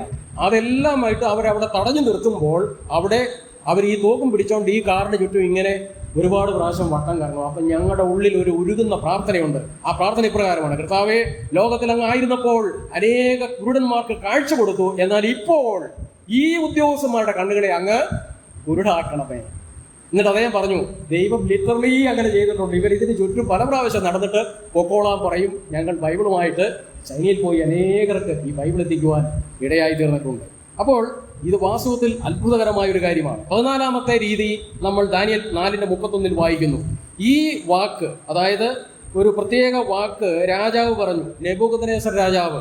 ഈ വാക്ക് രാജാവിന്റെ വായിലിരിക്കുമ്പോൾ തന്നെ സ്വർഗ്ഗത്തിൽ നിന്ന് ഒരു ശബ്ദം ഉണ്ടായി. എന്താ ശബ്ദം? അതായത് ഇവന്റെ വായിൽ വന്ന വാക്ക് അവിടെ പറഞ്ഞിരിക്കുന്നത്, ഞാൻ എൻ്റെ ധനമാഹാത്മ്യം, പിന്നെ എൻ്റെ പ്രതാപത്തിന്റെ മഹത്വത്തിനായിട്ട് ഞാൻ പടുത്തുയർത്തിയ രാജധാനി അല്ലയോ എന്ന് പറഞ്ഞു. ഈ വാക്കാണ് നെബൂഖദ്നേസർ അഹങ്കാരത്തോടുകൂടെ പറഞ്ഞത്. ദൈവത്തിന്റെ ശബ്ദം വന്നു. ദൈവം പറഞ്ഞത്, രാജ്യത്തും നിന്നെ വിട്ട് നീങ്ങിയിരിക്കുന്നു, മനുഷ്യരുടെ ഇടയിൽ നിന്നും നിന്നെ നീക്കിക്കളയും, നിന്റെ പാർപ്പ് കാട്ടിലെ മൃഗങ്ങളോടെ ആയിരിക്കും, നിന്നെ കാളയെ പോലെ പുല്ലുതീറ്റിക്കും. ദൈവത്തിന്റെ ശക്തമായ ആ ഒരു ന്യായവിധിയുടെ ഒരു രീതി, അതായത് കൽപ്പനാ രീതിയാണ് ദൈവം ഇവിടെ ഉപയോഗിച്ചത്. അപ്പോൾ ഇതെല്ലാം അവന് സംഭവിച്ചു. 7 കാലം തികഞ്ഞു. 4:34, ദാനിയേൽ 4:34 ആ കാലം കഴിഞ്ഞിട്ട് 7 മഹൽ കാര്യങ്ങൾ ഈ നെബൂഖദ്നേസർ ചെയ്തു എന്ന് വായിക്കുന്നുണ്ട്. അപ്പോൾ നമ്മുടെ ജീവിതത്തിൽ ചില കാര്യങ്ങൾ സംഭവിക്കുമ്പോൾ, ചില ശിക്ഷാവിധികളോ ബാലശിക്ഷകളോ ചില പിന്മാറ്റങ്ങളോ ഒക്കെ സംഭവിക്കുമ്പോഴും തിരിച്ചു വന്ന് നെബൂഖദ്നേസറിനെ പോലെ തന്നെ ചെയ്യണം. 7 കാര്യങ്ങൾ എന്തൊക്കെയാണ്? ഞാൻ സ്വർഗത്തിലേക്ക് കണ്ണുയർത്തി. 2, എൻ്റെ ബുദ്ധി മടങ്ങി വന്നു. 3, ഞാൻ അത്യുന്നതനായവനെ പുകഴ്ത്തി. 4, എന്നേക്കും ജീവിച്ചിരിക്കുന്നവനെ സ്മരിച്ചു. 5, ബഹുമാനിച്ചു. 6, ദൈവത്തിന്റെ ആധിപത്യം എന്നേക്കുമുള്ള ആധിപത്യമാണെന്ന് മനസ്സിലാക്കി. ദൈവത്തിന്റെ രാജ്യത്വം തലമുറ തലമുറയായും ഇരിക്കുന്നു എന്ന് മനസ്സിലാക്കി. നമ്മൾ എന്തെങ്കിലും കേൾക്കുന്നതിൽ നിന്നും പഠിക്കുന്നതിൽ നിന്നും ധ്യാനിക്കുന്നതിൽ നിന്നും മനസ്സിലാക്കുന്നില്ലെങ്കിൽ പിന്നെ എന്ത് പ്രയോജനം? നെബൂഖദ്നേസർ അത് മനസ്സിലാക്കി. 15, യേശയ്യാ 1:18 അവിടെ ദൈവം ഉപയോഗിക്കുന്ന രീതി ഒരു സ്നേഹ ആഹ്വാന രീതിയാണ്. എന്താ സ്നേഹ ആഹ്വാനം? വരുവിൻ എന്നുള്ള ദൈവത്തിന്റെ വിളിയാണ്. വരുവിൻ, നിങ്ങളുടെ പാപങ്ങളെ ശുദ്ധീകരിപ്പിൻ. ദൈവം എനിക്ക് തരുന്ന ഒരു വലിയ വിളിയാണ്. രക്ഷിക്കപ്പെടാത്തവർക്കും ആ വിളിയുണ്ട്. എന്നാൽ ഇവിടെ നിങ്ങളെ കഴുകി വെടിപ്പാക്കുവിൻ, ശത്രുക്കൾക്ക് പാപമോചനമേകാനുള്ള ദൈവത്തിന്റെ വിളിയുടെ ശബ്ദമാണ് അവിടെ കൊടുത്തിരിക്കുന്നത്. ദൈവജനത്തിനും ഇത് ബാധകമാണ്. പാപമോചനം പ്രാപിക്കാത്തവർ കേൾക്കേണ്ട ശബ്ദമാണത്. പാപമോചനം പ്രാപിച്ചവർ, രക്ഷിക്കപ്പെട്ട ദൈവജനം അനുദിന ശുദ്ധീകരണത്തിന് വേണ്ടി കേൾക്കേണ്ട ഒരു ശബ്ദമാണ്. വരുവിൻ, ശുദ്ധീകരണം പ്രാപിക്കുവിൻ. ഓരോ ഞായറാഴ്ച, ആഴ്ചവട്ടത്തിന് 1-ാം ദിവസം നമ്മൾ ലോർഡ്സ് ടേബിൾ, അത് കർത്താവിന്റെ ഓർമ്മയ്ക്ക് വേണ്ടി കൊണ്ടാടുന്നുണ്ട്. അത് ഏറ്റവും നല്ലൊരു സന്ദർഭമാണ്. ഞായറാഴ്ച വരുമ്പോഴല്ല സെൽഫ് എക്സാമിനേഷൻ ചെയ്യേണ്ടത്. നമ്മുടെ ജീവിതത്തെ സമൂലമായിട്ട് പരിശോധിക്കാനും നമ്മുടെ ജീവിതം റീഡെഡിക്കേറ്റ് ചെയ്യാനായിട്ടുള്ള ഏറ്റവും നല്ല ഒരു കാര്യമാണ് ആരാധനാ യോഗം എന്ന് പറയുന്നത്. അല്ലാതെ ഇതൊരു ആവർത്തന വിരസതയുള്ളൊരു കാര്യം, അല്ലെങ്കിൽ ഇതേതോ ഒരു കർമ്മ പരിപാടി, ഇതിനകത്ത് പങ്കെടുത്തില്ലെങ്കിൽ മറ്റുള്ളവർ എന്നാ വിചാരിക്കും, ഇങ്ങനെ ഒരു വലിയ ഗൗരവമില്ലാത്ത ഒരു ശുശ്രൂഷയായിട്ട് ആ കാര്യം കാണരുത്. തന്നെത്താൻ ശോധന ചെയ്ത് ജീവിതത്തെ റീഡെഡിക്കേറ്റ് ചെയ്ത് ദൈവസന്നിധിയിൽ വരണം. ആരാധനയിൽ കർത്താവിന്റെ ദിവ്യമായ സ്നേഹവും മരണവും അവിടുത്തെ പാപപരിഹാര ബലിയെല്ലാം നമ്മൾ ഓർക്കുമ്പോൾ നമ്മുടെ ജീവിതത്തെയും സമർപ്പിക്കുന്നതിന് ജീവനുള്ള ഒരു ആരാധനയായി രൂപാന്തരപ്പെടുത്തുവാൻ അത് സഹായകരമാണ്. 16, യേശയ്യാവ് 1-ാം അധ്യായത്തിൽ വരുവിൻ എന്ന് ക്ഷണിക്കുന്ന സ്നേഹനാദം. യേശയ്യാവിന്റെ ഒടുവിലത്തെ അധ്യായത്തിൽ 66-ന്റെ 6-ാമത്തെ തിരുവചനത്തിൽ തന്റെ ശത്രുക്കളോട് പ്രതിക്രിയ ചെയ്ത യഹോവയുടെ ക്രോധനാദമാണ് നമുക്ക് കേൾക്കാൻ കഴിയുന്നത്. യേശയ്യാവ് തുടങ്ങുന്ന 1-ാം അധ്യായത്തിൽ സ്നേഹക്ഷണം. യേശയ്യാവ് അവസാനിക്കുന്നത് 66-ാം അധ്യായത്തിൽ അവസാനിക്കുന്നത് സ്നേഹസ്വരമല്ല, ക്രോധ സ്വരമാണ് എന്നുള്ളത് നമ്മൾ മനസ്സിലാക്കേണ്ടതാണ്. ക്രിസ്തുവിനെ കൈക്കൊള്ളാത്തവർ കേൾക്കേണ്ട ഒരു ശബ്ദമാണ്. തൻ്റെ സ്നേഹസ്വരം തീരും, ക്രോധസ്വരം അവരെ ഭ്രമിപ്പിക്കും. ഈ കാര്യങ്ങളൊക്കെ നമ്മൾ ചിന്തിക്കുമ്പോൾ ഞാൻ പെട്ടെന്ന് ഈ ദൈവത്തിൻ്റെ വചനത്തോട് ബന്ധപ്പെട്ട് നമ്മൾ ഓർത്തിരിക്കേണ്ട ചില മുന്നറിയിപ്പുകൾ തിരുവചനത്തിൽ പറഞ്ഞുകൊണ്ട് റെഫറൻസ് മാത്രം പറഞ്ഞങ്ങ് വിടാം. വിശദീകരിച്ച് പഠിക്കേണ്ടതായിരുന്നു, നമുക്കിപ്പോൾ സമയമില്ല. ഇതിൽ 1 ലൂക്കോസ് 24:25 അവിടെ എന്താണെന്നറിയാവോ മുന്നറിയിപ്പ്? വചനം വിശ്വസിക്കാത്തവർക്ക് ശാസന. നമ്മൾ പറയുന്നതെല്ലാം ഞങ്ങൾ വിശ്വസിക്കുന്നുണ്ട്. എനിക്ക് മനസ്സിലാകാത്ത കാര്യവും ഞാൻ വിശ്വസിക്കുന്നുണ്ടോ? ആദിയിൽ ദൈവം ആകാശവും ഭൂമിയും സൃഷ്ടിച്ചു, അതെനിക്കങ്ങ് മനസ്സിലാകുന്നില്ല, അതുകൊണ്ട് എനിക്ക് അത് വിശ്വസിക്കാൻ പറ്റുന്നില്ല. ഇത് വിശകലനം ചെയ്യുന്നതിനകത്ത് അപകടമൊന്നുമില്ല. തിയോളജിക്കലി ഇതൊക്കെ വിശകലനം ചെയ്യാം. പക്ഷേ വിശകലനം ചെയ്യുവാനല്ല, വിശ്വസിച്ച് വിശ്വാസത്താൽ ഇത് അംഗീകരിക്കുവാനാണ് ദൈവം തൻ്റെ വെളിപ്പാടുകൾ നൽകിയിരിക്കുന്നത്. വിശകലനം ചെയ്ത കാര്യം കുഴപ്പമില്ല. വിശകലനം ചെയ്തിട്ടും എൻ്റെ ബുദ്ധിയിൽ ഒതുങ്ങാത്തതാണെങ്കിലും വിശ്വാസത്താൽ ഞാനത് സ്വീകരിക്കുന്നു, അംഗീകരിക്കുന്നു. അപ്പോൾ ദൈവവചനം വിശ്വസിക്കാത്തവർക്ക് കർത്താവ് ശാസന കൊടുത്തു. എല്ലാം വിശ്വസിക്കാത്തവർക്ക് വ്യാഖ്യാനിച്ച് കർത്താവ് നൽകുകയും ചെയ്യുന്നത് കർത്താവിൻ്റെ ഒരു സ്നേഹമാണ്. രണ്ടാമത്തെ മുന്നറിയിപ്പ് മത്തായി 21:16-17. അവിടെ പറഞ്ഞിരിക്കുന്നത്, നിങ്ങൾ ഒരിക്കലും വായിച്ചിട്ടില്ലയോ? അന്നത്തെ യഹൂദന്മാരോട് കർത്താവ് ചോദിച്ചൊരു ചോദ്യമാണ്. നിങ്ങൾ ഒരിക്കലും വായിച്ചിട്ടില്ലയോ? അവിടെ കർത്താവ് ചോദിച്ചത്, നിങ്ങൾ ഈ 8-ാം സങ്കീർത്തനം എങ്കിലും യഹൂദന്മാരെ നിങ്ങൾ വായിച്ചിരുന്നെങ്കിൽ ഇപ്പോൾ എനിക്ക് ഹോശന്നാ പാടുന്ന ഈ പിള്ളേരെ വിലക്കണമെന്ന് നിങ്ങൾ ഒരിക്കലും പറയുകയില്ലായിരുന്നു. കാരണം ഈ കുട്ടികളെ കുറിച്ച് സങ്കീർത്തനം 8-ൽ പ്രവചനമുണ്ട്. അതിന്റെ നിവൃത്തിയായി ഇപ്പം നടന്നുകൊണ്ടിരിക്കുന്നത്. അതുകൊണ്ടാണ് കർത്താവ് ചോദിച്ചത്, നിങ്ങൾ വായിച്ചിട്ടില്ലേ? വർഷത്തിൽ ഒരിക്കലെങ്കിലും വേദപുസ്തകം വായിച്ചു തീർക്കുന്നവർ എത്ര പേരുണ്ട്? എല്ലാ ദിവസവും വേദപുസ്തകം വായിക്കുന്നവർ എത്ര പേരുണ്ട്? എത്രയോ പുസ്തകങ്ങൾ വായിക്കാതെ വിടുന്നു. അപ്പോൾ അവർക്ക് ശാസന.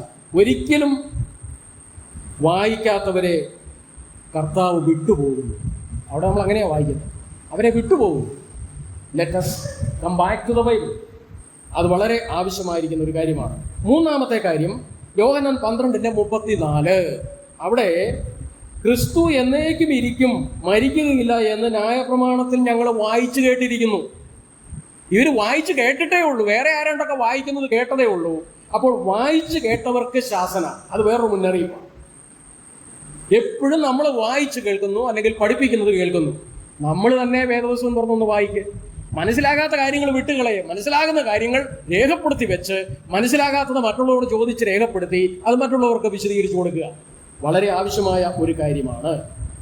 അപ്പോൾ അത് ശ്രദ്ധിക്കണം. നാലാമത്തത് മത്തായി 22:31 തിരുവചനം. അവിടെ തിരുവെഴുത്തുകളെയും ദൈവശക്തിയെയും അറിയായിക കൊണ്ട് നിങ്ങൾ തെറ്റിപ്പോകുന്നു. കർത്താവിനെ ചോദ്യം ചെയ്തായിരിക്കുന്ന പരീശന്മാരോടും ശാസ്ത്രിമാരോടും കർത്താവ് പറയുന്നതാണ്. അപ്പോൾ വചനം അറിയായിക കൊണ്ട് ശാസന. സദൂക്യരോട്, സദൂക്യര് പഞ്ചഗ്രന്ഥങ്ങൾ വിശ്വസിച്ചിരുന്നു. എന്നാൽ ഈ സദൂക്യർക്ക് പഞ്ചഗ്രന്ഥം വ്യക്തമായിട്ടും അറിയത്തില്ലായിരുന്നു. അതിൻ്റെ ഒരു പശ്ചാത്തലത്തിലാണ് ആ പഠനം മുന്നോട്ട് പോയിരിക്കുന്നത്. അതിൻ്റെ വിശദീകരണത്തിലേക്ക് ഇപ്പോൾ ഞാൻ പോകാൻ ആഗ്രഹിക്കുന്നില്ല. തുടർന്ന് നമ്മൾ വായിക്കുന്നു അപ്പോസ്തല പ്രവൃത്തികൾ 13:27 തിരുവചനം. അവിടെ പൗലോസ് ശബ്ബത്തിൽ പള്ളിയിൽ പറഞ്ഞു, യെരുശലേം നിവാസികളും അവരുടെ പ്രമാണികളും അവനെയോ ശബ്ബത്ത് തോറും വായിച്ചു വരുന്ന പ്രവാചകന്മാരുടെ വചനങ്ങളെയോ തിരിച്ചറിയാതെ അവനെ ശിക്ഷയ്ക്ക് വിധിക്കിയാൽ അവയ്ക്ക് നിവൃത്തി വരുത്തിയിരിക്കുന്നു. അപ്പോൾ ഇവരെ ശബ്ബത്തിൽ പള്ളികളിൽ സ്ഥിരമായിട്ട് ദൈവത്തിന്റെ വചനം വായിച്ചു കേട്ടിരുന്നു. ഇവരെല്ലാം വലിയ, ഞങ്ങളെന്ത് ഭാഗ്യവാന്മാരാണ്, ഇത് വായിച്ച് ഞങ്ങൾ കേട്ടുകൊണ്ടിരിക്കുക. ഈ വായിച്ചു കേട്ടത് പൗലോസ് ഇപ്പോൾ അവരുടെ പള്ളിയിൽ പ്രസംഗിക്കുമ്പോൾ പറയുകയാണ്, നിങ്ങളിത് തിരിച്ചറിഞ്ഞില്ലല്ലോ, തിരിച്ചറിയാതെ മശിയെ ക്രൂശിച്ചല്ലോ. എത്രയോ വലിയ പാതകമാണ്. ലോകത്തിലെ പ്രമുഖന്മാരെ കുറിച്ച് പൗലോസ് കൊരിന്ത്യർ ലേഖനത്തിൽ പറഞ്ഞിട്ടുണ്ട്. അവിടുന്ന് തേജസ്സിന്റെ കർത്താവായിരുന്നു, അവരത് അറിഞ്ഞില്ല. അറിഞ്ഞെങ്കിൽ അവർ തേജസ്സിന്റെ കർത്താവിനെ എന്ത് ചെയ്യില്ലായിരുന്നു? ക്രൂശിക്കയില്ലായിരുന്നു. അയ്യോ, ഇത് തേജസ്സിന്റെ കർത്താവാണ്, അവനെ ക്രൂശിക്കുക എന്ന് അവർ വിളിച്ചു പറയില്ല. അവർക്ക് ശാസനം. ആറാമത്തേത് മുന്നറിയിപ്പ് യെഹെസ്കേൽ 33:30-33. അതായത് ഈ കുറെ ആൾക്കാരത് ദൈവവചനം കേട്ടേച്ചിട്ട് ചുമ്മാ കമന്റ് പറഞ്ഞേച്ച് അവർ പോവും. ചുമ്മാ രസത്തിന് കേൾക്കുന്നവർ എന്നിട്ട് ഒരു കമന്റും പറയും, വലിയ കുഴപ്പമില്ലായിരുന്നു, ഇച്ചിരി സ്പീഡ് കൂടിപ്പോയി, ഒരുപാട് റെഫറൻസുകൾ പറഞ്ഞു, ഇതൊന്നും നമുക്ക് നോട്ട് ചെയ്യാൻ പറ്റുന്നില്ല. പിന്നെ ചിലപ്പോൾ പറയും ഒറ്റ റെഫറൻസും പറഞ്ഞില്ല, ഏതോ സ്വപ്നം കണ്ടിട്ട് അതെല്ലാം അങ്ങടെ കൊണ്ടുവന്ന് പറഞ്ഞു. എന്തെല്ലാം കാര്യങ്ങളാണ്, എന്തെല്ലാം ഈ കമന്റ് പറഞ്ഞു പോകുന്നവരെ കുറിച്ചാണ് യെസക്കേൽ 33:30-33 പറഞ്ഞിരിക്കുന്നത്. പ്രവൃത്തികൾ 24:24 ഒരു രാജാവ് പറഞ്ഞു, പൗലോസിന്റെ പ്രസംഗമൊക്കെ കേട്ട് പുള്ളിക്ക് പാപോന്നൊക്കെ വന്നു. പുള്ളി പറഞ്ഞു, ഇനി സമയം കിട്ടുമ്പോഴൊക്കെ പിന്നെ എപ്പോഴേക്കും സമയമുള്ളപ്പോൾ വന്ന് കേൾക്കാം. അങ്ങനെ അദ്ദേഹം രക്ഷപ്പെട്ടു. നമ്മൾ അങ്ങനെ പ്രതികരിക്കേണ്ടവരല്ല, അവർക്ക് ശാസനയാ ദൈവം കൊടുത്തത്. ഏഴാമത്തേത് മുന്നറിയിപ്പ് 2 പത്രോസ് 3:16, 2 Peter 3:16. ശേഷം തിരുവെഴുത്തുകളെ അവരെന്ത് ചെയ്യുന്നു? കോട്ടിക്കളയുന്നു. പൗലോസിന്റെ തിരുവെഴുത്തുകളിൽ മനസ്സിലാക്കാൻ കുറച്ച് ബുദ്ധിമുട്ടുള്ള പ്രൊഫൗണ്ട് ആയിട്ടുള്ള റെവലേഷൻസ് ഉണ്ട്. അതുപോലെ തന്നെ മനസ്സിലാക്കാൻ പറ്റുന്നതും എല്ലാം ഇവർ കോട്ടിക്കളയുക. അപ്പോൾ they are perverting the holy scriptures. അത് അവരുടെ ജോലിയാണ്. അവർക്ക് കർത്താവ് മുന്നറിയിപ്പ് കൊടുക്കുകയാണ്, അല്ലെങ്കിൽ ദൈവത്തിൻ്റെ ആത്മാവ് മുന്നറിയിപ്പ് കൊടുക്കുകയാണ്. 8 യിരെമ്യാവ് 15:16 നമുക്ക് സുപരിചിതമായ ഒരു വാക്യമാണ്. ദൈവമേ, അങ്ങയുടെ വചനം ഞാൻ കണ്ടെത്തി ഭക്ഷിച്ചിരിക്കുന്നു, അതെൻ്റെ ഹൃദയത്തിന് ആനന്ദവും സന്തോഷവുമായി. യിരെമ്യാവിൻ്റെ ജീവിതമാണ്. ദൈവത്തിൻ്റെ വചനം എനിക്ക് ആനന്ദവും സന്തോഷവും പകർന്നു തന്നു. അപ്പോൾ നാം വചനം കണ്ടെത്തി ഭക്ഷിക്കുന്നവരാണോ, അല്ലെങ്കിൽ അങ്ങനെയുള്ളവർക്ക് ശാസനയുണ്ട്? 9 നെഹെമ്യാവ് 8:14 മുതൽ 15 വരെയുള്ള വാക്യങ്ങളിൽ നമ്മൾ വായിക്കുന്നുണ്ട്. അവര് നൂറ്റാണ്ടുകൾ ദൈവത്തിന്റെ ന്യായപ്രമാണം വായിക്കാതിരുന്നു. എന്നാൽ അന്ന് പ്രത്യേകിച്ച് ദൈവവചനമൊക്കെ ഇങ്ങനെ വായിച്ചു വന്നു കഴിഞ്ഞപ്പോൾ കൂടാരപ്പെരുന്നാൾ ആഘോഷിക്കണമെന്നൊരു കൽപ്പന കണ്ടു. അവരുടനെ അതിന് തീരുമാനമെടുത്തു. ഈ കൂടാരപ്പെരുന്നാൾ ക്രമമനുസരിച്ച് ഒന്നാമത്തെ പെരുന്നാളൊന്നും അല്ല. ആ ക്രമമനുസരിച്ച് ഒന്നാമത്തെ പെരുന്നാൾ ഏതാണെന്നൊക്കെ പഠിച്ചിട്ട് ഒന്നാമത്തെ തൊട്ട് തുടങ്ങാം. അത് കഴിഞ്ഞ് ഈ കൂടാരപ്പെരുന്നാൾ അങ്ങ് ആഘോഷിച്ചാൽ മതി. ഇത് ഏതെങ്കിലും ഒരു പണ്ഡിതൻ പറഞ്ഞാൽ ചിലപ്പം ഒരുപാട് ആൾക്കാർ പറയുന്ന അങ്ങനെയൊക്കെ മതി. അവരങ്ങനെയൊന്നും ചിന്തിച്ചില്ല. കൂടാരപ്പെരുന്നാൾ ആഘോഷിക്കണം എന്നുള്ളത് എഴുതി അവർ കൂടാരപ്പെരുന്നാൾ ആഘോഷിക്കാൻ എഫർട്ട് എടുത്തു, അതിന് ചെലവഴിച്ചു, അധ്വാനിച്ചു, മരം മുറിച്ചുകൊണ്ട് വന്നു. അന്ന് വലിയ സന്തോഷം ഇസ്രായേലിലുണ്ടായി.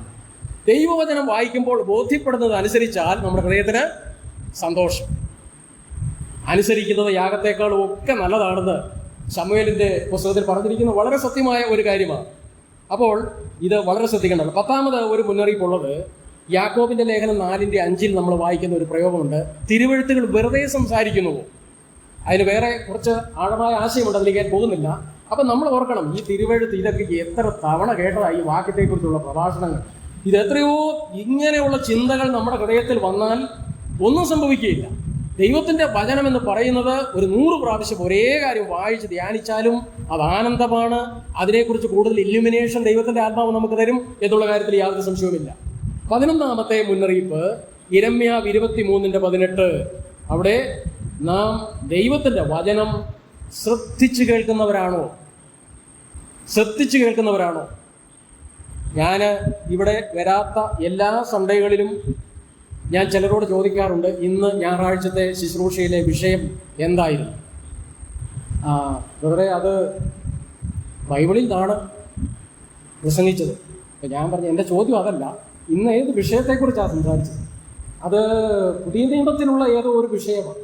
അതുമല്ല എൻ്റെ ചോദ്യം, ഏത് വിഷയമാണ്? നമ്മൾ ദൈവത്തിൻ്റെ വചനം കേട്ട് ഇവിടുന്ന് പോയി കഴിയുമ്പോഴേ അത് മുഴുവൻ മറന്നു പോവുക. അതിനുള്ള ഒരു മെത്തേഡ്, എപ്പോഴും ദൈവവചനം പഠിക്കുകയും ഒരു നോട്ട്, ഒരു ഡയറി പ്രിപ്പയർ ചെയ്യുകയും ചെയ്യും. പേപ്പറിൽ എഴുതരുത്, നമ്മൾ പറപ്പിച്ച് കളയും. ഡയറി പ്രിപ്പയർ ചെയ്യുക, എഴുതി പ്രിപ്പയർ ചെയ്യുക, അത് ക്രോഡീകരിച്ച് മറ്റുള്ളവർക്ക് പറഞ്ഞു കൊടുക്കുക. അത് വളരെ സഹായകരമാണ്. അപ്പോൾ 12ാമത്തെ ഒരു മുന്നറിയിപ്പ്, നാം യിരെമ്യാവ് 36-ാം അധ്യായം പിന്നെ നിങ്ങൾ വീട്ടിൽ പോയി വായിച്ചാൽ മതി. അതായത് വചനം പ്രചരിപ്പിക്കുന്നവരാണോ അതോ വചനം നശിപ്പിക്കുന്നവരാണോ? അവിടെ ഒരു രാജാവ് വചനം കേൾക്കുന്നതനുസരിച്ച് അത് വലിച്ചു കീറിയ തീയിലോട്ടിടും, നശിപ്പിക്കുക. ദൈവത്തിന്റെ വചനം തീയ്ക്കാണ്, തീയോട് ഓർമ്മിച്ച് പറഞ്ഞിട്ടുണ്ട്. അപ്പോൾ ദൈവവചനമാകുന്ന തീയിലേക്ക് നമ്മൾ വീഴുകയാണോ അതോ ദൈവവചനത്തെ തീയിലേക്ക് ഇടുന്നവരാണോ?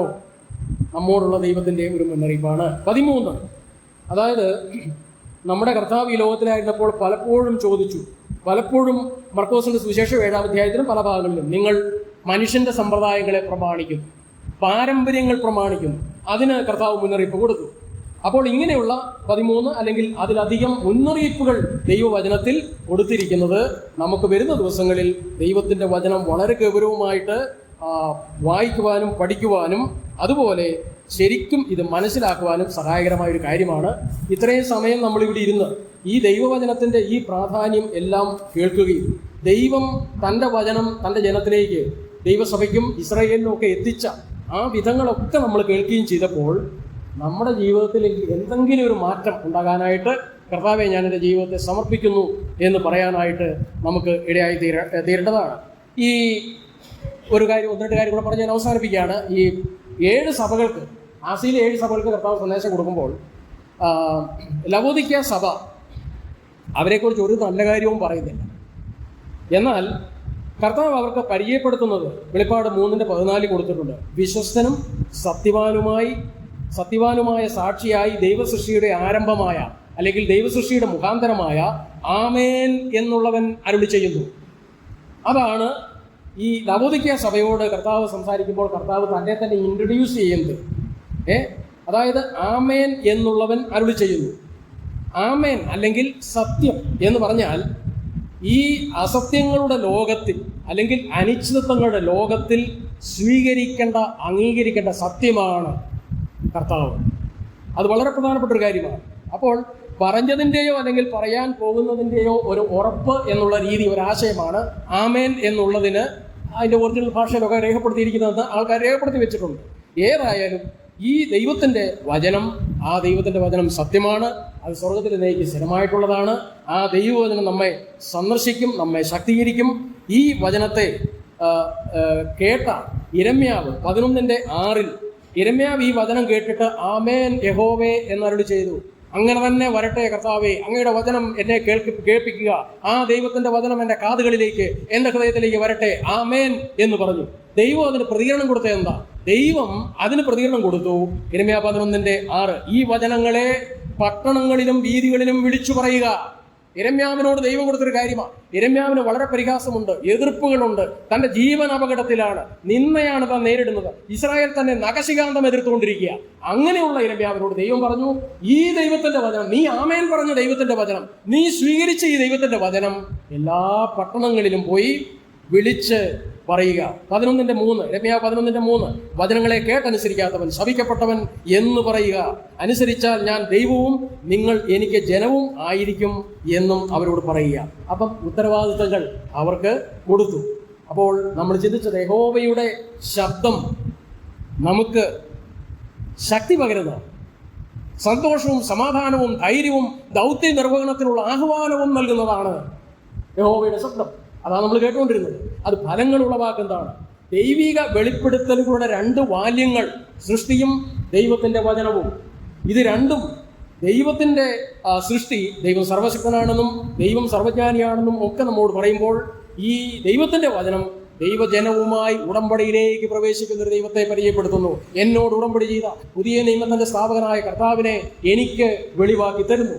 അപ്പോൾ അതിനുശേഷം ദൈവമക്കൾക്കുള്ള ഒരു നിയമമുണ്ട്, നിയമനമുണ്ട്. അത് ദൈവത്തിൻ്റെ വായിൽ നിന്ന് വചനം കേൾക്കുക. അതിന് ഞാൻ നിന്നെ നിയമിച്ചിരിക്കുന്നു എന്ന് പൗലോസിനോട് നമ്മുടെ കർത്താവ് പറഞ്ഞത് നമുക്കും ബാധകമാണ്. വചനത്തോട് ബന്ധപ്പെട്ട 15 മുന്നറിയിപ്പുകൾ ഇന്ന് നമ്മൾ ചിന്തിച്ചു. വിശ്വസിക്കാത്തവർക്ക് ശാസന, കേവലം വായിച്ച് കേൾക്കുന്നവർക്ക് ശാസന, വായിക്കാത്തതിൽ ശാസന, അറിയായ്ക കൊണ്ട് ശാസന, തിരിച്ചറിയായികയാൽ ശാസന, കേട്ട് കമന്റ് പറയുന്നവർക്ക് ശാസന, കൂട്ടിക്കളയുന്നവർക്ക് ശാസന, കണ്ടെത്തി ഭക്ഷിക്കാത്തവർക്ക് ശാസന, പിന്നെ കണ്ടെത്തി അനുസരിക്കാത്തവർക്ക് ശാസന, വെറുതെ എന്ന ചിന്താഗതിക്കാർക്ക് ശാസന, ശ്രദ്ധിച്ച് കേൾക്കാത്തവർക്ക് ശാസന, വീണ്ടും പ്രചരിപ്പിക്കാത്തവർക്കും നശിപ്പിക്കുന്നവർക്കും ശാസന, വചനം വിട്ട് മനുഷ്യ സമ്പ്രദായത്തിലേക്ക് തിരിയുന്നവർക്കും ശാസന. ദൈവത്തിൻ്റെ സ്വരം 13 രീതികളിൽ കേട്ടു എന്ന് നമ്മൾ കേട്ടു. എനിക്ക് തോന്നുന്നു നമ്മളിന്ന് പാടിയ ആ ഒരു പാട്ട്, ആ പാട്ടിൽ അതിൻ്റെ മനോഹരമായ ഒരു സ്റ്റാൻസയുണ്ട്. ഇമ്പമേറിയ നിൻ അൻപുള്ള സ്വരം മുമ്പേ നടന്നു സാദാ കേൾപ്പിക്കണമേ, മുൻപേ നടന്നു സാദാ കേൾപ്പിക്കണമേ.